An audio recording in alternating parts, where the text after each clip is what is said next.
Hello good morning बेटा। आज हम कर रहे हैं क्लास 7 का worksheet number 10 which is based on right angle triangles. ठीक है, और उसमें भी आज हम डिस्कस करने वाले हैं आपकी पाइथागोरस थ्योरम यानी पाइथागोरस प्रॉपर्टी आज हम डिस्कस करेंगे। ओके, यानी आज हम समकोण त्रिभुज और पाइथागोरस गुण, ठीक है, ये दोनों चीज़ें आज हम डिस्कस करेंगे। अब देखो बेटा, समकोण त्रिभुज ये होता क्या है। सबसे पहले तो आपको ये पता होना चाहिए कि एक राइट एंगल ट्राइंगल होता क्या है। एक राइट एंगल ट्राइंगल होता है जिसमें आपका एक एंगल 90 डिग्री का आपको दिख रहा हो, यानी समकोण त्रिभुज में एक कोण आपका समकोण होना चाहिए, तो तब आपका वो कहलाता है, वो त्रिभुज आपका कहलाता है समकोण त्रिभुज यानी राइट एंगल ट्राइंगल। ठीक है, तो यहाँ पे मुझे ये वाला जो एंगल है मेरा 90 डिग्री दिख गया। अब पाइथागोरस थ्योरम क्या कहती है? पाइथागोरस थ्योरम कहती है कि ये जो त्रिभुज है, ये जो ट्राइंगल है, इसकी 3 साइड्स हैं। ठीक है, तो ये जो तीनों साइड्स हैं ना बेटा, इन तीनों भुजाओं को अगर आपने नाम दे दिया ए, बी और सी, ठीक है, इसकी लंबाई को हमने नाम दे दिया ए, यहाँ इस लंबाई को हमने नाम दे दिया बी और इस लंबाई को हम दिखा रहे हैं सी से। तो ए, बी और सी, अगर हमने ये तीनों लंबाई हमारी ए, बी, सी हैं, तो इसमें क्या होगा, सबसे पहले हमें आइडेंटिफाई करना होता है इन तीनों लंबाइयों में से कि कर्ण यानी मेरा हाइपोटेन्यूज कौन सा है। तो हाइपोटेन्यूज एक्चुअल में होता क्या है, क्योंकि ये नया वर्ड है आपके लिए, तो आपको पता होना चाहिए कि ये होता क्या है। देखो बेटा, हाइपोटेन्यूज जो होता है ये त्रिभुज की सबसे लंबी भुजा होती है। ठीक है, अब 3 भुजाएं हैं हमारे पास त्रिभुज की, समकोण त्रिभुज की सबसे लंबी भुजा होती है। अब यहाँ पे हमें 3 भुजाएं दिख रही हैं, ए, बी और सी। अब हम कैसे पता लगाएं कि सबसे लंबी भुजा यानी हमारा हाइपोटेन्यूज यानी हमारा कर्ण कौन सा है? तो सबसे लंबी भुजा होती है बेटा 90 डिग्री जो कोण है ना, आप उसको देखोगे। 90 डिग्री कोण के सामने जो भी भुजा होगी वो आपका हाइपोटेन्यूज यानी आपका कर्ण होगा। ठीक है, ये आपका सबसे अच्छा हिंट है आपको आइडेंटिफाई करने का कि अगर आपको हाइपोटेन्यूज यानी कर्ण यानी सबसे लंबी भुजा त्रिभुज में ढूंढनी है तो आप कैसे करेंगे। आप क्या करेंगे, 90 डिग्री कोण को देखेंगे, उसके सामने आपको जो भी भुजा दिख रही होगी वही आपका हाइपोटेन्यूज यानी कर्ण बन जाएगा। अब एक बार हमें हाइपोटेन्यूज यानी कर्ण मिल गया तो हम क्या करेंगे, अब हम अपनी पाइथागोरस थ्योरम आराम से लिख सकते हैं, क्योंकि पाइथागोरस थ्योरम क्या कहती है? पाइथागोरस थ्योरम कहती है कि जो सबसे लंबी भुजा है यानी जो सी है, अगर मैं उसका स्क्वायर कर दूं, उसका वर्ग कर दूं, तो जो भी मेरे पास आंसर आएगा वो किसके बराबर होगा? बाकी जो 2 भुजाएं बच गई हैं यानी ए और बी, उनका भी वर्ग कर दो और उन्हें ऐड कर दो। ठीक है बेटा, तो ये आपका पाइथागोरस थ्योरम यानी पाइथागोरस प्रॉपर्टी यानी आपका पाइथागोरस गुण कहलाता है कि जिसमें सबसे बड़ी जो भुजा है उसका स्क्वायर, उसका वर्ग किसके बराबर होता है? बाकी जो 2 भुजाएं बच गई हैं उनका आप वर्ग करो और उन्हें प्लस कर दो। ठीक है, तो ये आपकी पाइथागोरस प्रॉपर्टी है। अब इसी पे बेस्ड मैं एक क्वेश्चन कर देते हैं। सबसे पहले तो इसमें ये दे रखा है आपको कि एक ट्राइंगल दे रखा है, उसकी 3 साइड्स दे रखी हैं, 3 सेंटीमीटर, 4 सेंटीमीटर और 5 सेंटीमीटर। आपको फाइंड आउट करना है कि क्या ये एक समकोण त्रिभुज, एक राइट एंगल ट्राइंगल है या नहीं है। ठीक है बेटा, यहाँ पर आपको एक ट्राइंगल की साइड्स दे रखी, 3 सेंटीमीटर, 4 सेंटीमीटर और 5 सेंटीमीटर। आपको फाइंड आउट करना है कि वेदर ये राइट ट्राइंगल है या नहीं है, एक समकोण त्रिभुज है या नहीं है। तो उसके लिए क्या करेंगे, हमें सबसे पहले पता है कि पाइथागोरस थ्योरम में हमें सबसे बड़ी साइड पता होनी चाहिए। अब यहाँ तो 90 डिग्री एंगल की ज़रूरत है ही नहीं, क्योंकि डायरेक्ट उन्होंने नंबर दे रखे हैं, साफ साफ पता लग रहा है कि भाई ये वाली साइड जो है वो सबसे बड़ी साइड है, तो यही हमारा हाइपोटेन्यूज यानी हमारा कर्ण होगा। ठीक है, अब तो सोचने की ज़रूरत ही नहीं है, यानी ये अगर हम ए ले लें, इसको बी ले लें, तो ये हमारा बचा हुआ जो है यही हमारी सी है, साइड सी है। ठीक है बेटा, अब हम क्या करेंगे, पाइथागोरस हमें पता है क्या कहती है कि सी का स्क्वायर निकालो और बाकी जो 2 भुजाएं हैं उनका भी वर्ग करके उनका फाइंड आउट करो। अगर ये दोनों बराबर हो गए तो आपका ये राइट ट्राइंगल है, अदरवाइज नहीं है। ठीक है, तो तो ये करने के लिए मैंने देखा सी जो है मेरा है 5, तो मैंने 5 का स्क्वायर किया।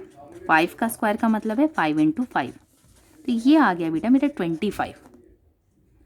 ठीक है, ये इसका आंसर आ गया 25। अब मुझे क्या करना है, ए का स्क्वायर प्लस बी का स्क्वायर। ए का स्क्वायर मतलब है 3 का स्क्वायर और बी का स्क्वायर मीन्स 4 स्क्वायर। ठीक है बेटा, सो 3 स्क्वायर प्लस 4 स्क्वायर। अब 3 का स्क्वायर मतलब है 3 × 3, 4 का स्क्वायर का मतलब है 4 × 4। ठीक है, 3 का वर्ग और 4 का वर्ग। अब 3 की गुणा 3 से करी 9 आया, 4 की गुणा 4 से करी 16 आया, तो 9 + 16 हो गया 25। तो आपने देखा कि जब हमने हाइपोटेन्यूज का यानी कर्ण का स्क्वायर किया तब भी आंसर 25 था, और जब हमने बाकी बची हुई जो साइड्स हैं, जो भुजाएं हैं, उनका वर्ग करके जोड़ा तो भी 25 ही आंसर आया। तो दैट मीन्स आप आंसर लिखेंगे yes it is a right triangle, कि हाँ यह एक समकोण त्रिभुज है। ठीक है बेटा, अब इसमें सेकंड क्वेश्चन आपको दे रखा है कि उसमें कहा है कि इनिशियली एक एग्जाम्पल दिया था, उसी को आपको सॉल्व करने के लिए कहा गया है। अब इस एग्जाम्पल में क्या दिया है, इसमें यहाँ पर एक वॉल है बेटा, वॉल यानी आपकी दीवार है जो कि कितनी ऊंची है, 10 मीटर ऊंची है। अब इस वॉल पर, इस वॉल से सटाकर, ठीक है, इस वॉल से मिलाकर एक लैडर यानी एक सीढ़ी यहाँ पर रख दी गई। ठीक है, यहाँ पर एक सीढ़ी लगा दी गई इसको पेंट करने के लिए, इस दीवार को, तो यहाँ पर एक सीढ़ी लगा दी गई है। अब वो पूछ रहे हैं इस सीढ़ी की इस दीवार से दूरी कितनी है, तो हमें ये चीज़ निकालनी है।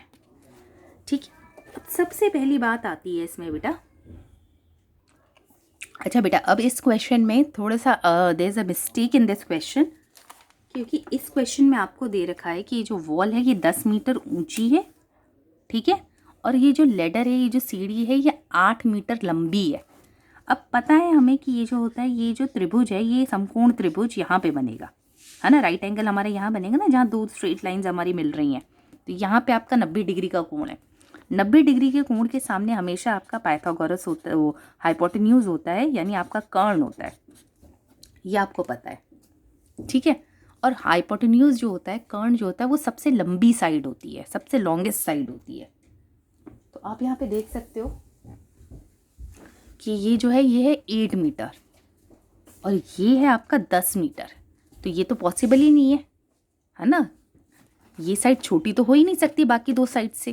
तो दैट मीन्स इस क्वेश्चन में ज़रा सा मिस्टेक है, और जो मुझे लग रहा है ये वाली चीज़ आपका 10 मीटर होगी and this must be 8 metre.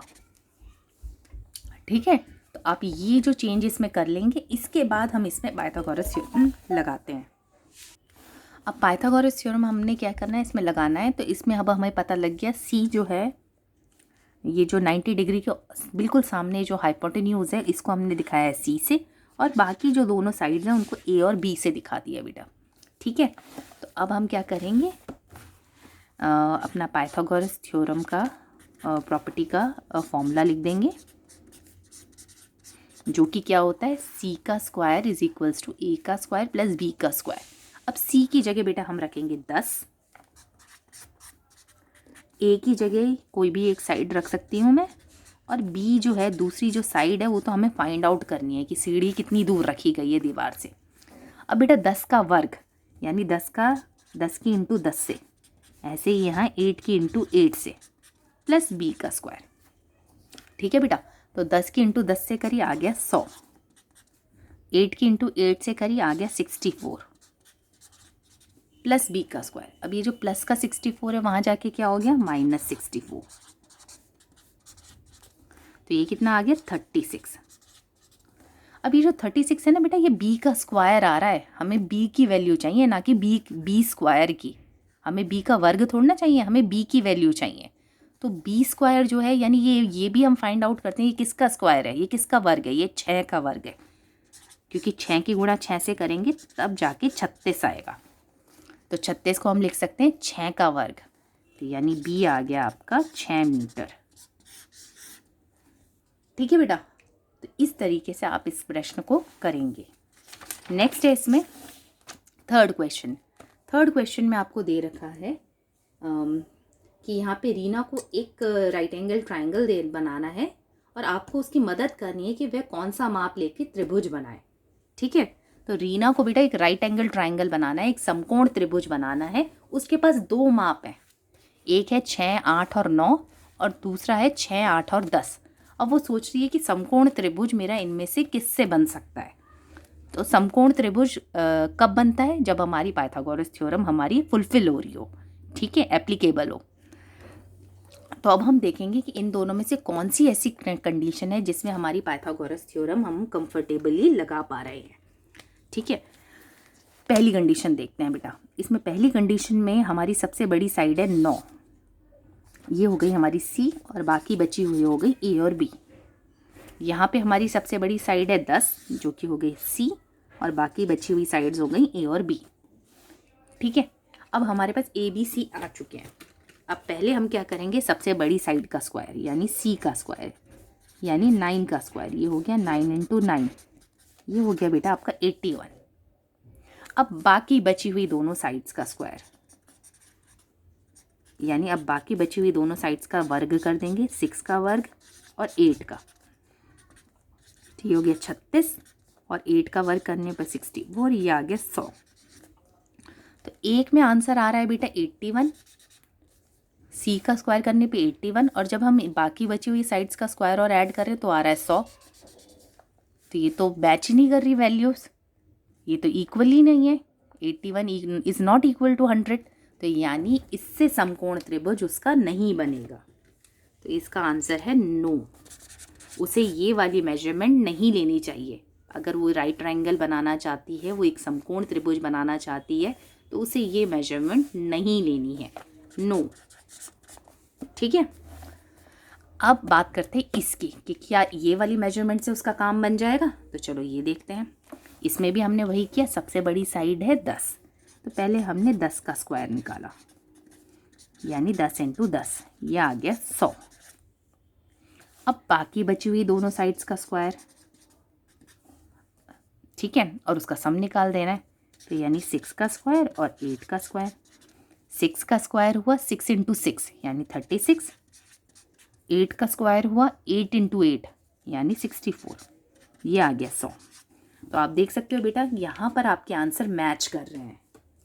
ये जो सी स्क्वायर का आंसर आया था और ये ए स्क्वायर प्लस बी स्क्वायर का जो आंसर आ रहा है, ये मैच कर रहा है, ये बराबर है, इक्वल है। तो दैट मीन्स येस, यानी हाँ, इस मेजरमेंट से रीना अपना एक समकोण त्रिभुज बना सकती है। Yes, she can make a right angle triangle with measurement 6 centimetre, 8 centimetre and 10 centimetre. ठीक है बेटा, इसमें बेटा आपका नेक्स्ट क्वेश्चन इसमें यहाँ पे आपको दे रखा है, देयर इज़ यहाँ पे आपको दे रखा है कि एक ट्राइंगल दे रखा है ABC, जिसमें एंगल C जो है वो आपका एक राइट एंगल ट्राइंगल है। AC आपको दे रखा है 5 सेंटीमीटर, AB आपको दे रखा है 13 सेंटीमीटर और आपको BC निकालना है। ठीक है बेटा, तो सेम वही चीज़ है। अब सबसे पहले इसमें हम ABC फाइंड करेंगे। देखो C तो हमें सबसे निकालना आसान है क्योंकि 90 डिग्री के सामने जो होता है वो C होता है। बाकी बची हुई साइड्स को आप A B कुछ भी ले लो। अब हम क्या करेंगे, पाइथागोरस थ्योरम लगाएंगे। वो होती है C का square is equals to A का स्क्वायर प्लस B का स्क्वायर। C जो है बेटा यहाँ पे आप देख रहे हो 13 दे रखा है, उसकी जगह मैंने 13 लिख दिया। A की जगह मैंने 5 लिख दिया और B की जगह मैं क्या लिखूंगी, कुछ नहीं, क्योंकि B की तो वैल्यू निकालनी है। ठीक है बेटा, B की वैल्यू हमें निकालनी है। अब 13 का स्क्वायर 13 13 ज़ा 169, 5 का स्क्वायर यानी 5 × 5 25। अब ये जो प्लस का 25 है बेटा, वहाँ जाके क्या हो जाएगा, माइनस का 25। तो 169 में से 25 माइनस किए 144। अब 144 किसका स्क्वायर होता है, 12 का, क्योंकि 12 12 ज़ा 144 होता है। तो यानी B की वैल्यू आ गई 12 सेंटीमीटर्स। ठीक है बेटा, ये आपका आंसर हो गया थर्ड का। अब नेक्स्ट इसमें क्वेश्चन दे रखा है कि एक बच्चा एक पतंग उड़ा रहा है, ठीक है, और पतंग कितनी ऊंचाई पर उड़ रही है, 40 मीटर ऊंचाई पर उड़ रही है। ठीक है, और इसमें आपको दे रखा है, ठीक है बेटा, इसमें यहाँ पे आपको दे रखा है कि पतंग यहाँ पर उड़ रही है, बच्चा यहाँ पे खड़ा है, ठीक है, एक बच्चा यहाँ खड़ा है और यहाँ पे पतंग उड़ा रहा है। तो पतंग की ज़मीन से ऊंचाई 40 मीटर है और बच्चे की पतंग से जो दूरी है वो है 30 मीटर। आपको निकालना है इस डोरी की लंबाई, ये जिस डोरी से ये पतंग बंधी हुई है ना, इस डोरी की लंबाई निकालनी है, ठीक है। 90 डिग्री का कोण यहाँ है, क्योंकि दो जो परपेंडिकुलर लाइंस होती हैं वहाँ पर आपका 90 डिग्री का कोण बनता है। तो ये 90 डिग्री का कोण है।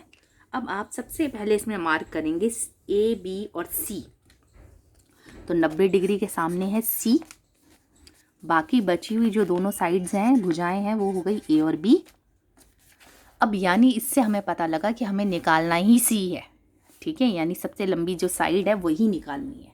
बेटा पाइथागोरस थ्योरम क्या कहती है? वो कहती है सी का स्क्वायर जो है दैट इज इक्वल्स टू ए का स्क्वायर प्लस बी का स्क्वायर, ठीक है बेटा। सी का स्क्वायर इज इक्वल्स टू ए का स्क्वायर प्लस बी का स्क्वायर। सी का स्क्वायर हो गया, ए जो है वो 40 का स्क्वायर, बी जो है वो है 30 का स्क्वायर, ठीक है। 40 इंटू 40 हो गया 1600 और 30 इंटू 30 हो गया 900। यहाँ पे सी स्क्वायर ही लिखेंगे, ठीक है। तो ये 1600 और 900 ये हो गया आपका 2500। तो ये आ गई बेटा सी स्क्वायर की वैल्यू। अब हमें चाहिए सी की वैल्यू। तो ये 2500 किसका स्क्वायर होगा? वर्ग होगा 50 का, क्योंकि 50 की गुणा 50 से करेंगे तब हमें 2500 मिलेगा। तो सी स्क्वायर जो है 50 स्क्वायर के बराबर है। तो यानी सी आ गया आपका 50 मीटर, यानी वो जो पतंग है उसकी जो डोरी है उसकी लंबाई है 50 मीटर, ठीक है बेटा। So this was your worksheet number 10। Thank you so much बेटा।